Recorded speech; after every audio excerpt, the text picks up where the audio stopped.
कितना मजा आ जाए कि हमें पता चल जाए कि ऐसी कौन सी चाबी है जिसे घुमाएं और हम बन जाएं एचआर मैनेजर। यस, क्योंकि कमेंट बॉक्स में मुझे यही सुनने को मिलता है कि भाई एचआर मैनेजर बनना चाहते हैं और वो भी डायरेक्ट।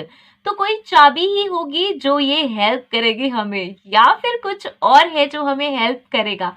सो इसी के बारे में आज बात करेंगे। Hello everyone, this is Sugandha and you are watching ready to get update and welcome back to my channel. और आज हम डिस्कस करने वाले हैं how to become an HR manager. उससे ज्यादा इंपॉर्टेंट है एचआर मैनेजर की रोल्स एंड रिस्पॉन्सिबिलिटीज जानना, क्योंकि अगर एक बार वो पता चल जाएगा तो मैनेजर कैसे बनना है ये तो हम पता लगा ही लेंगे, राइट। सो आज हम बात करने वाले हैं roles and responsibilities of HR manager, और उसके बाद भाई कैसे कैसे एचआर मैनेजर बनेंगे ये हम साथ साथ डिस्कस करते चलेंगे। यस, जब हम ये देखेंगे कि क्या फंक्शंस हैं, क्या रिस्पॉन्सिबिलिटीज हैं, तो अब भाई ये भी बता दीजिए कि ये कैसे बनना है, कहाँ तक हमें जाना है, क्या क्या हमें करना है। लेकिन उससे पहले भी एक चीज तो बनती है कि चैनल पे पहली बार आए हैं और मुझे फर्स्ट टाइम देख रहे हैं तो एक लाइक तो बनता है अगर अच्छा लग रहा है, और इसको सब्सक्राइब करना भी बनता है, और वो जो एक बेल आइकन है क्यूट सा उसको भी हिट करना बनता है। वो क्यों बनता है? बिकॉज आप मुझे बहुत सारे सेशंस डिमांड कर सकते हैं। अब कोई भी का क्या मीनिंग है? कोई भी का मीनिंग है एचआर रिलेटेड कोई भी सेशन, या फिर करियर रिलेटेड, या फिर जॉब इंटरव्यूज रिलेटेड, और आप कंटेंट देख सकते हैं चैनल पे। इनमें से कुछ भी आप डिमांड करना चाहते हैं, रिक्वेस्ट करना चाहते हैं, तो प्लीज जरूर कमेंट बॉक्स में करें, मैं उसे फुलफिल करूंगी। और ये जो अब सेशंस आ रहे हैं ये कहीं ना कहीं सबके रिक्वेस्टेड सेशंस ही हैं। ओके, सो चलिए ये हो गया मेरा एक मिनी सा इंट्रोडक्शन तो आपको अबाउट सेक्शन में मिलेगा चैनल के, वहां से आप चेक कर सकते हैं। ये हो गई मेरी एक छोटी सी बात। सो आइए अब देख लेते हैं एचआर मैनेजर कौन है, क्या काम करता है, और बड़ा अच्छा सा नाम लगता है एचआर मैनेजर, तो क्या काम करता है वहां पे आ जाते हैं। नाउ समझेंगे हम हमेशा की तरह इसको इसी वर्ड से, HR manager, human resource manager, human resource को मैनेज करने वाला। अब ये बात तो हम सुन सुन के थक चुके हैं, पक चुके हैं कि हर ह्यूमन रिसोर्स प्रोफेशनल यही काम करता है, मैनेजमेंट ही करता है, क्योंकि एमबीए और बीबीए में भी यही पढ़ा है। तो क्या खास बात है इस मैनेजर की, ये आती है बात, और ये हम डिस्कस करते हैं। चलिए, सो ये है ह्यूमन रिसोर्स मैनेजर, और मैनेजर का काम है बहुत सारा और बहुत ही रिस्पॉन्सिबिलिटी वाला। स्पेशली जो इसका एक काम है वो है डिसीजन मेकिंग और इम्प्लीमेंटेशन, पॉलिसीज बनाना, प्रोसीजर्स बनाना, खुद से बनाना, और उन्हें इम्प्लीमेंट करना प्रॉपरली, राइट। अब ये देखेंगे आप, अगर आपने बहुत सारे सेशंस देखे हुए हैं, बहुत सारे प्लेलिस्ट में मेरे एचआर के पहले भी, जिसमें मैंने एंट्री लेवल प्रोफाइल्स बताए हैं, जर्नलिस्ट के बारे में बताया है, एग्जीक्यूटिव के बारे में बताया, रिक्रूटर के बारे में बताया, तो आप ये सोचेंगे कि यार ये चीजें आप रिपीटेडली वही बोल रहे हो, तो मैनेजर में ऐसी कौन सी बात है जो कि डिफरेंट देख लेते हैं। और इसका मीनिंग है कि मैनेजर जो है वो ही पर्सन बनेगा जो मैनेजमेंट बहुत अच्छे से कर सकता है। अब कैसे मैनेजमेंट अच्छे से कर सकता है, उसे अच्छे से मैनेजमेंट करने के लिए क्या क्या चीजें पता होनी जरूरी है। आप अभी एक फ्रेशर हैं, आपको एचआर के बारे में सिर्फ इतना पता है कि ये काम होता है, लेकिन आपने उसको प्रैक्टिकली नहीं करा, कभी नहीं करा, राइट। तो आप कैसे मैनेज करेंगे उसको? आप अभी खुद से काम करेंगे ना, आप वर्क करेंगे, लेकिन एक मैनेजर का काम है मैनेजमेंट, उस वर्क को मैनेज करना, वो कैसे होना है उसे करवाना। आप डिफरेंस समझिए, एक काम जो मैं खुद कर रही हूँ और एक काम मैं किसी से करवा रही हूँ। मैं किसी से काम करवा रही हूँ, उसके लिए मुझे ये एक्सपीरियंस होना चाहिए, मुझे ये पता होना चाहिए कि वो काम कैसे होता है, तभी मैं उसे करवा पाऊंगी, राइट। आई होप सो आप इसे कनेक्ट कर पा रहे होंगे, क्योंकि अगर आप किसी काम को फर्स्ट टाइम करते हैं तो बहुत स्कोप है कि आप उसे मिस्टेक से करेंगे, थोड़े बहुत फॉल्ट्स। मिस्टेक का मीनिंग ये नहीं है कि मैं बहुत बड़ी मिस्टेक की बात कर रही हूँ, कुछ फॉल्ट्स हो सकते हैं, या फिर हो सकता है आपने ठीक ठीक भी कर दिया है, लेकिन बहुत स्कोप ऑफ इम्प्रूवमेंट होगा उसके अंदर, क्योंकि आपने फर्स्ट टाइम करा है। नेक्स्ट टाइम करेंगे, थर्ड टाइम करेंगे, उसमें धीरे धीरे करके परफेक्शन आता जाएगा। सो यही काम है एक मैनेजर का। मैनेजर का काम है एट परफेक्शन लेवल चीजों को करना, एचआर को मैनेज करना, ह्यूमन रिसोर्सेज को मैनेज करना, एम्प्लॉयज को मैनेज करना at a good level, at a senior level, जहां हम उनकी क्वेरी सॉर्ट आउट कर पाएं, उनकी प्रोसेसेस को स्टेब्लिश कर पाएं, अभी हम डिटेल में पॉलिसीज और डिटेल में हम रोल्स की बात करेंगे, रोल्स एंड रिस्पॉन्सिबिलिटीज की। ये सिर्फ मैं एक इंट्रोडक्शन देख रही हूँ जिससे आपके माइंड में डेवलप हो कि एक मैनेजर क्यों डिफरेंट है, राइट? उसको चीजों को मैनेज करना है, तो अगर वो खुद से अभी करने में ही लगा है, अभी वो सीखने में ही लगा है, तो वो कैसे काम करेगा? वो नहीं कर पाएगा। उसको बहुत सारे एम्प्लॉयज जो नीचे काम कर रहे हैं उनको ट्रेनिंग देनी है, उन्हें बताना है कि ये काम एक्चुअली कैसे होता है। अगर वो खुद ही फर्स्ट टाइम कर रहा होगा, उसे खुद से ही नहीं पता होगा, तो वो कैसे गाइड करेगा? ऑल दो ऐसे बहुत सारे चैलेंजिंग सिचुएशंस आएंगे मैनेजर के भी सामने जो फर्स्ट टाइम होंगे, लेकिन उसमें वो अपना प्रीवियस एक्सपीरियंस यूज करेगा, प्रीवियस एक्सपीरियंस किसी भी काम का, because her bar situations differ होती हैं। लेकिन जो एक फ्रेशर है जिसने उतना काम ही नहीं किया हुआ है, वो कहाँ एक्सपीरियंस यूज करेगा, कहाँ का एक्सपीरियंस यूज करेगा, right? So I hope so first of all आप ये डिफरेंस समझें कि मैनेजर और एक नॉर्मल लेवल के एम्प्लॉय में डिफरेंस क्या है, एक एग्जीक्यूटिव में, एक असिस्टेंट में डिफरेंस क्या है। ओके, नाउ ये तो हम डिफरेंस समझ चुके हैं, हमें समझ में आ गया कि एक मैनेजर डिफरेंट क्यों है, बिकॉज वो एक एक्सपीरियंस्ड प्रोफेशनल है, उसने ये सब काम बहुत टाइम तक किया हुआ है, बहुत समय से किया है, इससे वो एक्सपर्ट हो चुका है, उसकी प्रोसेसेस माइंड में बिल्कुल क्लियर हैं। अभी हम सीख रहे हैं, हमें अभी बहुत ज़्यादा एक्सपीरियंस की नीड है। ओके, सो यहाँ एक चीज़ जो सबसे पहले क्लियर हो जाती है वो ये हो जाती है कि अगर आप फ्रेशर हैं, अभी आप अभी ग्रेजुएट हैं, अभी आप पोस्ट ग्रेजुएट हैं, या अभी आपने बहुत ही कम काम किया हुआ है, किसी एक प्रोफाइल में काम किया है, एचआर के खाली एक रिक्रूटमेंट में काम किया है, या फिर खाली आपने किसी एग्जीक्यूटिव प्रोफाइल पे भी काम किया है और वो भी अभी बहुत 6 मंथ्स हुए हैं, या आपने इंटर्नशिप में काम किया है, तो आप मैनेजर नहीं बन सकते हैं एकदम, राइट? ये क्यों क्लियर हो रहा है? बिकॉज अभी हमें उतनी प्रोसेसेस के बारे में नहीं पता, अभी हम फ्रेम नहीं कर सकते पॉलिसीज, अभी हम डिसीजन मेकिंग नहीं कर सकते, अभी हम इम्प्लीमेंटेशन नहीं कर सकते प्रॉपरली, बिकॉज हम उन स्टेजेस से नहीं गुजरे हैं जिन स्टेजेस से जब हम मैनेजर बनेंगे तो वो सारी चीजें हमें हैंडल करनी होंगी, राइट? सो ये कंसेप्ट तो पहले हमारा क्लियर हो गया कि एक एक्सपीरियंस प्रोफेशनल है वो एचआर मैनेजर होगा। इनफैक्ट ये मैं एचआर मैनेजर की बात कर रही हूँ किसी भी प्रोफाइल के, बिकॉज आप एचआर बनेंगे तो आपको पता होना चाहिए मैनेजरियल स्किल्स क्या होती हैं। किसी भी प्रोफाइल के मैनेजर को होने के लिए थोड़ी एक्सपीरियंस की रिक्वायरमेंट होती है, उसने कम से कम वो काम खुद से तो किया हुआ हो। अदरवाइज आपने सुना होगा एक टर्म, यार बॉस को तो कुछ आता ही नहीं है, यार मेरे मैनेजर को तो कुछ आता ही नहीं है, राइट? ये वाला पंगा होगा। वैसे भी एम्प्लॉयज बात करते हैं, एक नॉर्मल सी चीज है, कभी भी परफेक्शन नहीं हो सकता, तो ऑब्वियसली, और बॉस हमेशा राइट सबके सामने होता है और पीछे कभी राइट नहीं होता, ये एक नॉर्मल सी चीज है।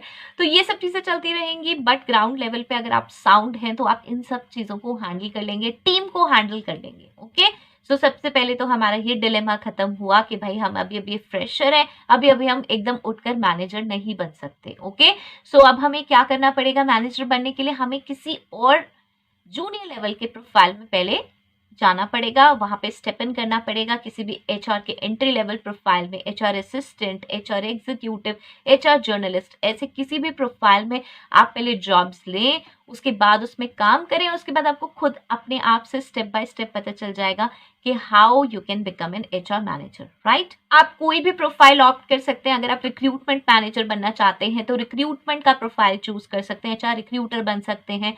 और अगर आप एचआर मैनेजर बनना चाहते हैं तो एग्जीक्यूटिव प्रोफाइल से, ऑपरेशन प्रोफाइल से और जर्नलिस्ट प्रोफाइल से मूव कर सकते हैं, असिस्टेंट प्रोफाइल से मूव कर सकते हैं, राइट? बिकॉज असिस्टेंट मैनेजर का सारा काम करता है, तो कहीं ना कहीं बहुत स्कोप रहता है कि आगे जाके वो भी मैनेजर बन सकता है। ओके, सो ये हमारा एक डिलेमा क्लियर हो गया। और ये डिलेमा खाली एक एचआर मैनेजर के लिए नहीं है, क्योंकि आप एक एचआर बनेंगे तो आपको और भी मैनेजर्स के बारे में पता होना चाहिए। तो किसी भी प्रोफाइल के मैनेजर को बनने के लिए कम से कम एटलीस्ट वो काम तो आना चाहिए जो वो अपने टीम मेंबर्स से कराएगा, कम से कम उसने वो काम किया हुआ होना चाहिए। ओके, सो चलिए अब डिस्कस कर लेते हैं उसकी कुछ रिस्पॉन्सिबिलिटीज। और रिस्पॉन्सिबिलिटीज बहुत सारी हैं, ढेरों भरकर हैं, मैं शायद आई थिंक काउंट भी नहीं कर सकती हूँ, क्योंकि पहली बात ये डिपेंड करेगा कंपनी टू कंपनी। ये ऐसे नहीं होगा कि मैं ये कह दूं, sorry my throat is not well, that's why मैं सामने से शूट भी नहीं कर रही थी इतने दिनों से, बट आई थिंक थोड़ा सा आई am really sorry for this. अब कंपनीज क्यों डिफरेंट हैं, क्यों चेंजेस होंगे? इसलिए होंगे बिकॉज स्मॉल स्केल है, मिड लेवल है और लार्ज स्केल है। हर का पैटर्न डिफरेंट हो सकता है और एचआर मैनेजर का रोल भी उसी तरीके से डिफरेंट हो जाएगा, राइट। अगर बहुत लार्ज स्केल ऑर्गेनाइजेशन है तो एचआर मैनेजर क्या, एक एचआर मैनेजर के अंदर बहुत ही लंबी चौड़ी टीम होगी कि अब ये रिक्रूटर्स की टीम है, अब ये जर्नलिस्ट की टीम है, अब ये एग्जीक्यूटिव की टीम है, राइट। अब ये ऑपरेशंस के बंदे हैं, ये एचआर एडमिन के बंदे हैं, राइट। सो ये इस तरीके से टीम होगी। मिड लेवल है तो इससे थोड़ा सा कम हो जाएगा, और उसके बाद अगर हमारी स्मॉल स्केल है तो बहुत बार ऐसा हो सकता है कि एक ही एचआर है या फिर एक एचआर मैनेजर है और उसका एक नीचे असिस्टेंट है। ओके, सो उसी के अकॉर्डिंग कंपनी का जो प्रोफाइल है, कंपनी का जो काम है, उसके अकॉर्डिंग हमारी ये स्ट्रक्चरिंग होगी और उसी से डिफर करेगी। मतलब आप ये ना सोचें कि जैसे जो मैं अभी रिस्पॉन्सिबिलिटीज बताने वाली हूँ, ये आप जिस भी कंपनी में जाएंगे, आप एक स्मॉल लेवल पे गए तो वहां पर भी सेम ऐसे ही होगा। आपको इतने सारे लोग हायर करने पड़ेंगे अपने अंदर, किस लिए हायर करेंगे जब वहां इतना प्रोडक्शन, मैन्युफैक्चरिंग और ये सब चीजें नहीं है, उतना इनकम ही नहीं है, तो आप क्यों हायर करेंगे अपने अंडर टीम, राइट। इतनी प्रोसेसेस क्यों कॉम्प्लेक्स बनाएंगे। जहां ऑलरेडी इतना सारे एम्प्लॉयज काम कर रहे हैं वहां we need a proper team कि हाँ भाई ये वाला एरिया वो देख ले, ये वाला एरिया वो देख ले, तो we need people there, right. जहां नहीं है नीड वहां कोई रिक्वायरमेंट नहीं है। तो मैं आपको बता रही हूँ एक नॉर्मल लेवल पे कि कैसा होना चाहिए एचआर मैनेजर का रोल, वो सब जगह फिट बैठ जाएगा। ओके, सो सबसे पहले यहाँ हम बात करेंगे अपने सबसे पहले फर्स्ट फंक्शन की जो सबसे इंपॉर्टेंट है। अगर हम एक एचआर को जानते हैं तो सबसे पहले जिस चीज के लिए जानते हैं वो है रिक्रूटमेंट। ओके, सो अब रिक्रूटमेंट में क्या रोल रहेगा। नाउ मैं जब ये आपको बोलूंगी कि अब मैं इस रोल के बारे में बात कर रही हूँ इसमें, तो ये सब रिपीटेड रोल होंगे। लाइक मैं बताऊंगी रिक्रूटमेंट, ऑन बोर्डिंग और ऐसे ही जो मैं पहले भी डिस्कस कर चुकी हूँ। नाउ इसको सिर्फ सुनकर मत जाइएगा, बिकॉज मैं यहाँ पे ये बताने वाली हूँ कि रिक्रूटमेंट में मैनेजर का क्या रोल है। यहाँ मैं वो वाली बात नहीं करने वाली हूँ जो हम हमेशा से करते हैं कि भाई जॉब पोस्टिंग और ये। यहाँ पे मैनेजर का क्या रोल है, क्योंकि हमने देखा है ये काम असिस्टेंट करेगा, जर्नलिस्ट करेगा, रिक्रूटर करेगा, लेकिन मैनेजर क्या करेगा, राइट। सो ऐसे में हर जो हमारा फंक्शन है उसमें बताने वाली हूँ कि मैनेजर का क्या रोल है।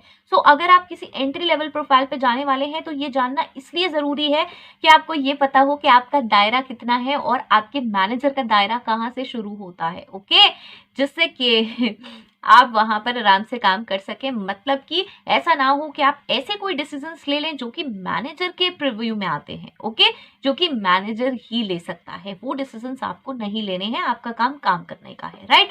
सो इसलिए ये जरूर सुने। तो सबसे पहला है recruitment process. Now recruitment process में हमने क्या देखा था, आइडेंटिफिकेशन ऑफ जॉब वैकेंसी। उस वैकेंसी को जब हमने आइडेंटिफाई करा तो यहाँ तो हम ये देखते थे कि हाँ भाई ये एक वैकेंसी है। यहाँ जो मैनेजर है वो देखेगा वो सच में वैकेंसी है भी या बस ऐसी बात हो रही है, कहानी में हो रही है ये कि हाँ भाई एक बंदा किसी डिपार्टमेंट में चाहिए तो क्यों चाहिए। वो प्रॉपर रिसर्च करेगा, उसके ऊपर पूछेगा हायरिंग मैनेजर से, भाई मुझे चाहिए, मुझे बताइए आपके अंडर ऑलरेडी 5 लोग काम कर रहे हैं, 6 लोग काम कर रहे हैं, 7वां आदमी किस लिए चाहिए। ओके, बिकॉज एक बजट है, उससे मैं बाहर नहीं जा सकता हूँ और मुझे कंपनी में देखना है कि 7 एम्प्लॉयज अगर एक डिपार्टमेंट पे है तो उनका क्या स्ट्रक्चरिंग है, क्यों है, क्या काम कर रहे हैं, हर एक 7% पे क्या काम आ रहा है। ओके, सो ये काम अब मैनेजर का रहेगा। हम जब नॉर्मल एक एचआर एम्प्लॉय थे तो हम क्या करते थे, identification of job vacancy coordinate करा भाई एचआर हायरिंग मैनेजर से और उसने मुझे बता दिया कि भाई ऐसा ऐसा, और हम लेकर बैठ गए जी अब दे दो जॉब डिस्क्रिप्शन, अब दे दो जॉब स्पेसिफिकेशन और हम लग गए जॉब पोस्टिंग पे। लेकिन मैनेजर ये काम नहीं करेगा। मैनेजर के पास पूरी राइट है हायरिंग मैनेजर से प्रॉपर डिस्कशन करने की कि भाई क्यों, ये क्यों। ओके, सो आप समझ रहे होंगे ये कहाँ जा रहा है। और उसके बाद जैसे हम जॉब डिस्क्रिप्शन डिफाइन कर रहे हैं तो जॉब डिस्क्रिप्शन में वही सारी चीजें प्रॉपरली देखना, प्रॉपर ड्राफ्टिंग देखना, वो असिस्टेंट से करा रहा है, लेकिन इसका मतलब ये नहीं है कि आंख बंद कर ली और बस जो काम हो रहा है होने दो। पूरी जो जॉब डिस्क्रिप्शंस डिफाइंड होंगी, पूरे जॉब स्पेसिफिकेशंस डिफाइंड होंगे, उसकी जो लैंग्वेज है वो सारी लैंग्वेज एचआर मैनेजर को देखनी होती है। यस, अब ये डिपेंड करेगा कंपनी टू कंपनी, स्मॉल और जैसे मैंने बताया मिड लेवल और लार्ज स्केल पर। लेकिन फर्स्ट टाइम जब भी कोई वैकेंसी निकलेगी, उसका अप्रूवल होगा, तो एक एक वर्ड आपको पता होना चाहिए कि उसमें क्या मेंशन है। कोई ऐसा इनअप्रोप्रिएट वर्ड तो नहीं है जो कि हम नहीं इशू कर सकते, जो हम नहीं कह सकते, जो हम नहीं करवा सकते किसी से और हम वो मेंशन कर रहे हैं। लाइक मैं एक छोटी सी बात बताऊं आपको, ये मैं पॉलिसीज में भी अभी मेंशन करूंगी। ये बहुत छोटा सा पॉइंट है कि जब हम एलिजिबिलिटी क्राइटेरिया निकालेंगे तो हमें जैसे कोई हम लेबर हायर कर रहे हैं, कोई टेक्नीशियन हायर कर रहे हैं, टेक्नीशियन तो एक फिर भी क्वालिफाइड पर्सन हो गए, हम कोई लेबर हायर कर रहे हैं, अब हमने उसमें लिख दिया कि 12 से 15 एज ग्रुप का बंदा हम इसमें चाहते हैं, मतलब जैसे आप समझ रहे होंगे कि छोटे लेबर्स होते हैं तो ऐसे कंसिडर किए जाते हैं कि हाँ भाई इनसे काम करवा लो, इनसे सामान उठवा लो, ये कर लो। तो वो क्राइटेरिया आपको देखना पड़ेगा कि आप किस एज के पर्सन से काम करवा सकते हैं, राइट। ये सारे प्रोविजंस हैं, ये सारे मैनेजर को देखने हैं कि भाई नहीं, ये मैं एलिजिबिलिटी क्राइटेरिया में मैं ये नहीं डाल सकता हूँ, स्पेसिफिक एज लिमिट है, वहीं का ही बंदा यहाँ पे आएगा। ओके, आप समझ रहे हैं। दूसरा, आपने कह दिया कि ग्रेजुएट होना चाहिए और उसके बाद एज ग्रुप कितना आपने लिख दिया कि उसकी एज ग्रुप 18 होनी चाहिए। अरे 18 ईयर्स में कोई ग्रेजुएट होता है? मतलब ये सेंसफुल की चीजें हैं, ये माइंड से सोचने वाली चीजें हैं, राइट। ये मैं एक छोटे छोटे एग्जाम्पल दे रही हूँ कि आप जो भी एक एक चीज लिख रहे हैं वो आपको ध्यान देनी जरूरी है, वो मैनेजर को ध्यान देनी जरूरी है। ओके, ड्राफ्टिंग मेरा असिस्टेंट कर रहा है, जर्नलिस्ट कर रहा है, एग्जीक्यूटिव कर रहा है, लेकिन जब वो मेरे पास लाएगा फाइनल सिग्नेचर्स के तो वो मुझे देखना है। ये है एचआर मैनेजर का काम। और रिक्रूटमेंट की पॉलिसी ड्राफ्ट करना, कौन कौन से पोर्टल्स पे जॉब पोस्ट होगी, बहुत सारे पोर्टल्स हमने तो देखे हैं सेशंस में, उन सब पे उठा के पोस्टिंग हो गई। किसकी परमिशन से? मैनेजर को पता नहीं है, ऐसे नहीं हो सकता। ओके, जो जो पोर्टल्स आप यूज करेंगे वो मैनेजर के अप्रूवल से करेंगे। मैनेजर अप्रूव करेगा कि हाँ भाई इन इन पोर्टल्स पे यूज करना है। अगर वो ऑथेंटिकेट समझता है, ऑथेंटिक समझता है, सॉरी, ऑथेंटिक समझता है कि हाँ भाई ये ठीक है, ये जेन्युइन पोर्टल्स हैं, तभी होगा। चाहे आपने कितना कुछ देखा हुआ है, बट स्टिल कि मतलब ये पोर्टल्स बहुत अच्छे हैं, ऐसा है वैसा, यहाँ से सोर्सिंग हो जाती है। व्हाट्सएप ग्रुप पे आपने डाल दिया, भाई किसकी परमिशन से? फेसबुक पे डाल दिया, किसकी परमिशन से? राइट। तो ये सारी चीजें रिक्रूटमेंट में किसको ध्यान रखनी है? भाई मुझे कहाँ पे क्या चीज पोस्ट करनी है, और इसके लिए मैनेजर पहले से प्री अप्रूवल्स लेता है सीनियर मैनेजमेंट से कि क्या हम ऐसा कर सकते हैं। जो हम जॉब पोस्टिंग करते हैं उसमें एक अबाउट कंपनी लिखा होता है, कंपनी के बारे में कुछ 15 20 30 लाइनें लिखी होती हैं। वो कौन लिखता है, किसके पास अथॉरिटी होती है? कहीं से भी उठाई और बस पोस्ट कर दी कहीं पर भी? नो, आप ऐसे ही कुछ भी पोस्ट नहीं कर सकते कंपनी के बारे में। आप कंपनी का डिस्क्लोजर कर रहे हैं, डिस्क्लोजर ऐसे नहीं होता, ये मैनेजर को देखना है, सीनियर से अप्रूवल लेके। मतलब अब मैं इससे ऊपर नहीं जा रही हूँ, मैनेजर कैसे करेगा उस पर हम बाद में बात करेंगे। मतलब ये काम एक मैनेजर का है, राइट, कि आप जो अबाउट कंपनी है या जो भी चीजें आप कंपनी की कहीं पर भी बाहर पोस्ट कर रहे हैं, एक्सटर्नल में शेयर कर रहे हैं, वो मैनेजर देखेगा।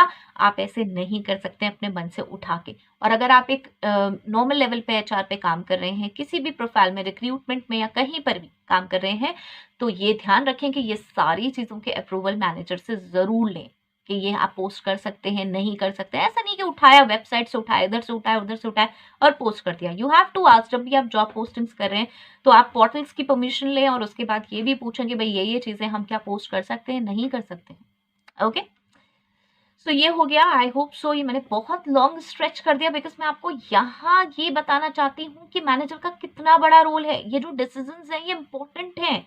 आपको लग रहा होगा कि ये तो सब जगह सब कंपनियों के पोस्टेड रहते हैं, इसमें कौन सी बड़ी बात है, ये बहुत बड़ी चीजें हैं। आप कंपनी की चीजें डिस्क्लोज कर रहे हैं एक्सटर्नली, राइट।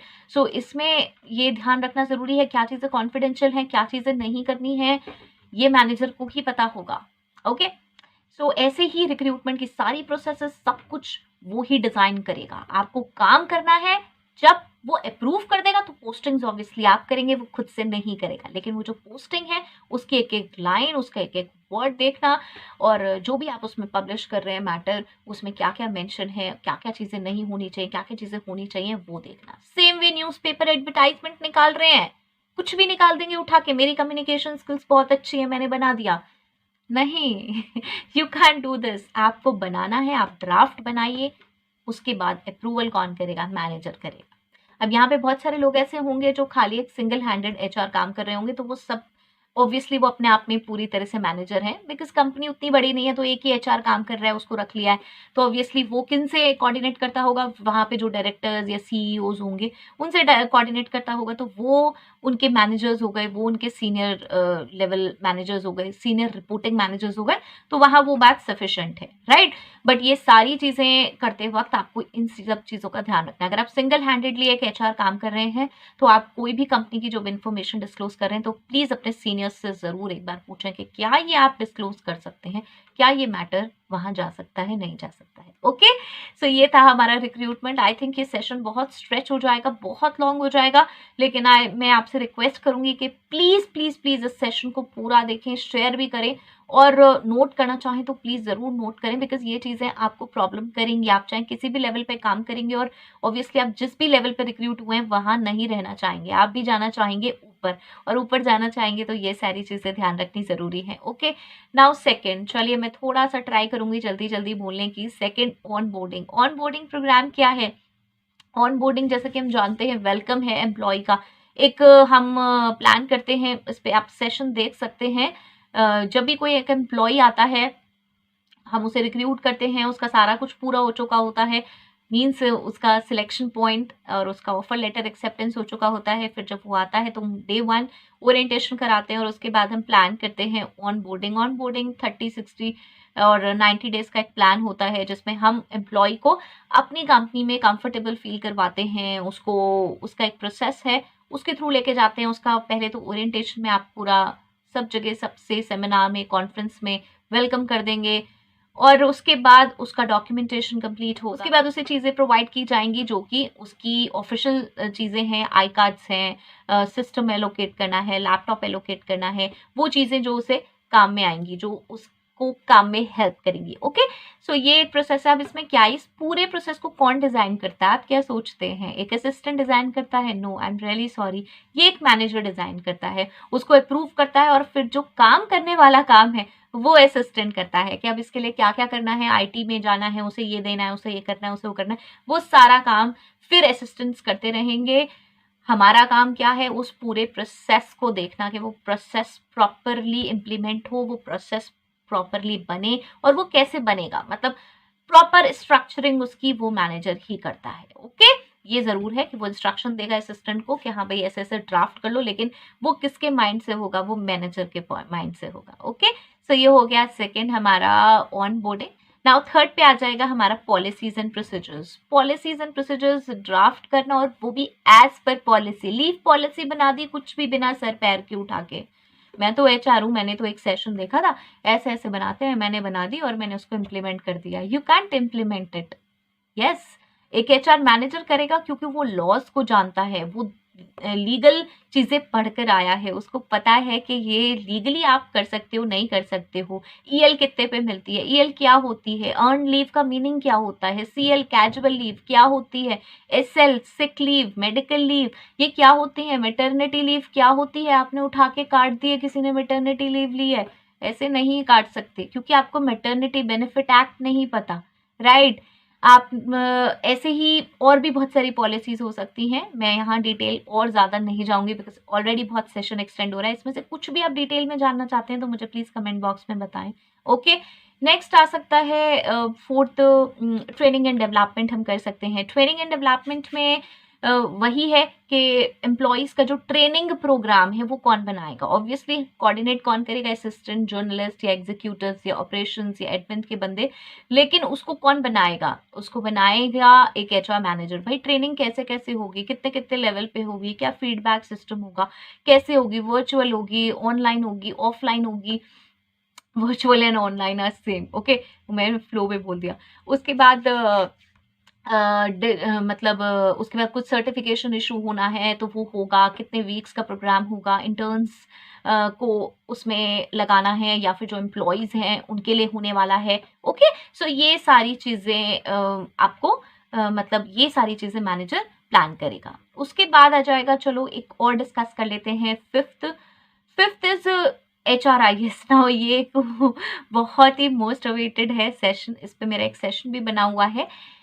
ये है HRIS। अगर हम कोई भी इम्प्लीमेंट कर रहे हैं तो उसको इम्प्लीमेंट करने से पहले बहुत बड़ा मैनेजर का रोल है और प्रोसेसेस को स्टेबलाइज करना, मतलब जो अभी जिस तरीके से डेटा हमारे पास घूम रहा है अभी पूरे ऑर्गेनाइजेशन में, उसको सॉफ्टवेयर के अकॉर्डिंग करना। फिर जब वो हो गया है तो सॉफ्टवेयर को कैसे हम इंटीग्रेट कर पा रहे हैं। सॉफ्टवेयर को इंटीग्रेट करने का मतलब यह है कि हम सॉफ्टवेयर को कैसे रिस्पॉन्ड ले पा रहे हैं, उससे कैसे रिस्पॉन्ड ले पा रहे हैं, जिस पर्पस के लिए हमने सॉफ्टवेयर लगाया था क्या वो पर्पस फुलफिल हो रहा है। और दूसरा, जब वो सॉफ्टवेयर बन रहा था उस प्लानिंग में, HRIS की प्लानिंग में मुझे कौन कौन से मॉड्यूल्स चाहिए, उन मॉड्यूल्स में क्या क्या चीजें चाहिए, ये एक नॉर्मल HR कभी नहीं बता सकता। मतलब जिसने ज्यादा काम नहीं किया है, जिसको ज्यादा एक्सपीरियंस नहीं है, वो उतना ब्रॉड वे में सोच ही नहीं पाएगा, क्योंकि उसने बहुत सारे लेवल पे काम नहीं किया है। मुझे क्या क्या मॉड्यूल्स चाहिए भाई, मुझे मुझे चाहिए leave management, attendance management, payroll, policies, training, मतलब उसमें बहुत कुछ मुझे ऐसा चाहिए। ये कौन बताएगा? ये मैं बताऊंगी, मैनेजर बताएगा। मतलब आप मैनेजर हैं तो आप बताएंगे। ओके,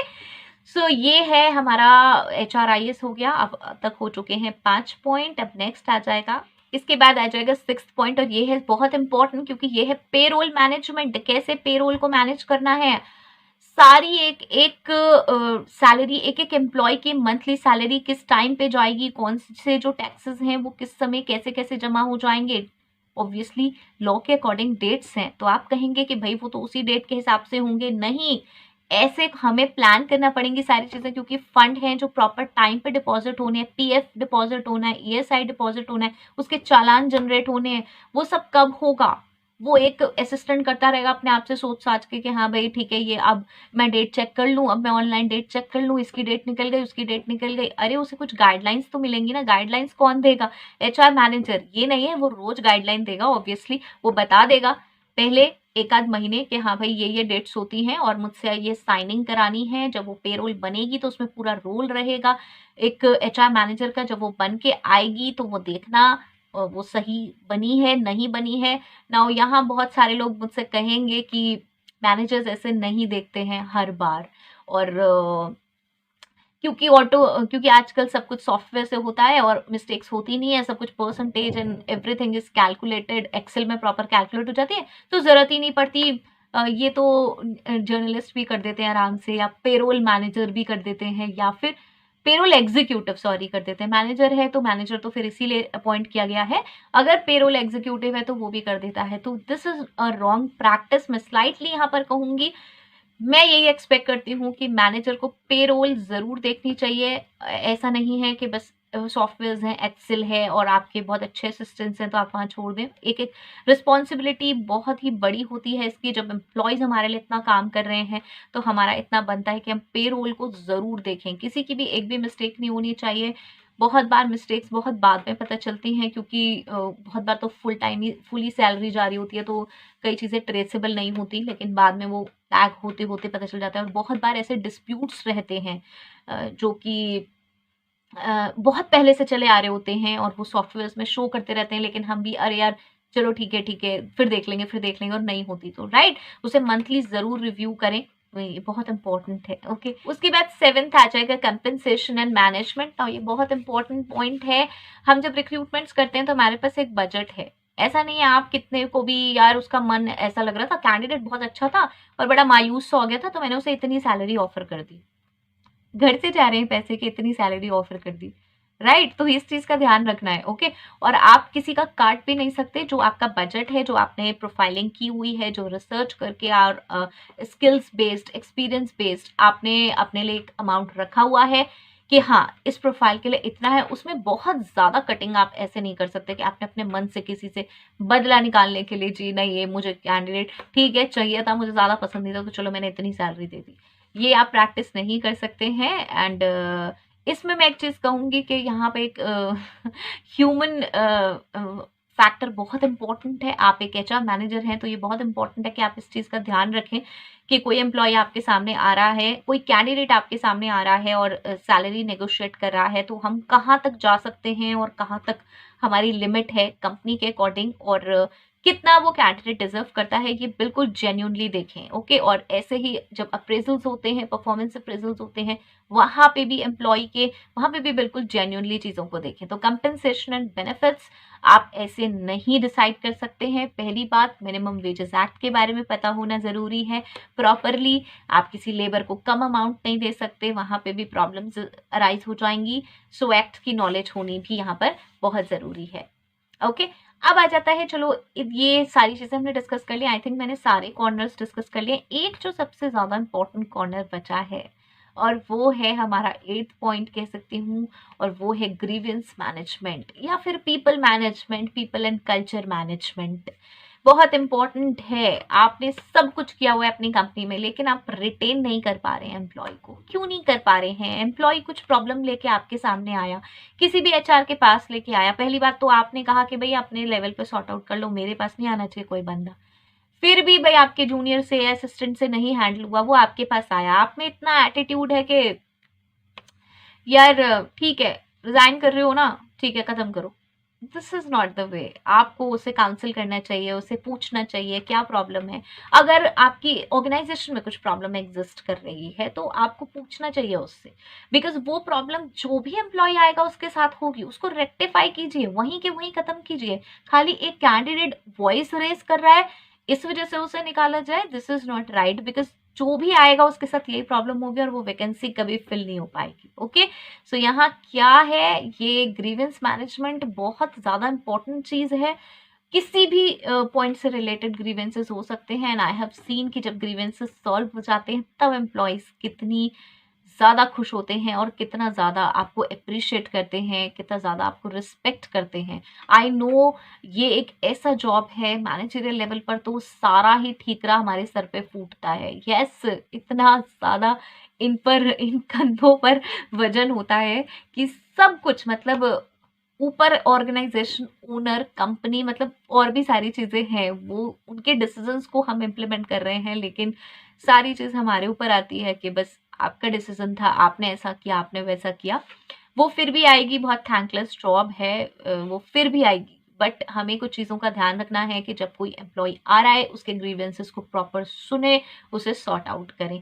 ऐसे नहीं कि बस बाईपास कर दें ये सोच के कि यार नहीं छोड़ो, ये असिस्टेंट से भी नहीं संभला और इसका ऐसा है, इसका नेचर ऐसा है, इसका बिहेवियर ऐसा है, इसका ये, हमें ये फैक्टर्स नहीं देखने हैं। ओके इसके अलावा भी बहुत सारे फंक्शंस हो सकते हैं, मैंने इनको इलेबोरेट करा है। सेशन लॉन्ग हो गया है, आई डोंट नो आप लास्ट तक आए भी हैं या नहीं है। सेशन अगर हेल्पफुल है और इससे रिलेटेड और कुछ भी इसमें देखना चाहते हैं तो मुझे ज़रूर बताएं। एंड सीढ़ी चढ़ते चढ़ते आप असिस्टेंट हैं या जर्नलिस्ट प्रोफाइल में, एग्जीक्यूटिव में, ऑपरेशंस में हैं, मैनेजर कभी भी बन सकते हैं, कोई प्रॉब्लम नहीं है। बस एक चीज़ है कि सीखते चलिए और चीज़ों को अपने साथ लेके पकड़ते हुए चलिए। ऐसा नहीं है कि हाँ आज सीखा और ख़त्म, ठीक है अब ये तो मैंने कर लिया, अब मैं दूसरे रोल में मूव हो जाऊंगा। ओके ये सारी चीज़ें कंपाइल होके ही एक पर्सन मैनेजर बनता है, राइट। सो हेल्पफुल था तो ज़रूर बताएं। नेक्स्ट वीडियो तक के लिए all the very best, stay safe, thanks for watching, bye bye.